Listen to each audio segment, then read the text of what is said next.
People travel from all over the world to plant in this greenhouse, to live in these homes, to build up this land. It is here that they connect with the earth and one another with meaning and purpose. It's really a means of bringing home that kind of indigenizing and undoing the colonization that we've all been through and returning us to the village. This village, O.U.R Eco-village, is an intentional community of people from all walks of life with all something unique to offer. Our eco-village is an acronym, and it's really meant to speak to this idea that we each come as a gift. We each have something to contribute. We're one united resource. And with that idea, we are one united resource. This free-flowing community here in Shawnigan Lake intends to bring more to the environment and each other than they take away. When people talk about sustainable communities, we're really quick to say that we don't actually have a sustainable community example in the world yet. We're all attempting to live towards that. We also have a solar greenhouse shower, and people leave our bed and breakfast and the indoor bathrooms and come out to the greenhouse where it's nice and warm. You get kind of an aromatherapy shower with tomatoes and basil and peppers all growing. This 25-acre parcel occupies an organic garden, numerous cob structures, livestock, and the beginning of some forest gardens. This sustainable living demonstration site is also an education center for those wanting to learn about permaculture and natural building methods. We come to these places to learn about something we're really interested in, whether it's the permaculture design course or the eco-village design course that I was really interested in, green building, cob, hempcrete, all these different really interesting ideas. But the real work that gets done in this space and in the community, that what really brought me in as a resident here, is that we really look at ourselves and how we act in the world.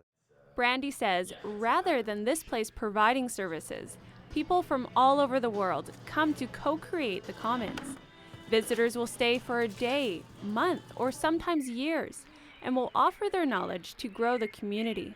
In a society that feels really disconnected often, especially in the cities, coming into a space like this really allows us to open up and come from a heart-centered place. And coming in and just feeling that welcomeness and the common journey that we're all on, looking for a peaceful and safe world. We all have this deep yearning in our heart for this ideal of community. It's a romance that we all carry, and we really want to go back to the village. We want a way or a time when things were maybe simpler, when people were more connected. And we're trying to rediscover how to have that. This is straw bale on the north. It's a cob hybrid with a sunroom on the southeast. It's wood chips and clay on the west. There's hot water lines underneath all this stone and earth and floor work. O.U.R Eco-village operates through a collective of stakeholders, from government and private business to grassroots supporters. Much of what is on this land has been salvaged or donated. One of the things that's really been a large focus for us is to become legal in living sustainably. And that's something that's very intriguing to people. What do you mean it's not legal to live sustainably?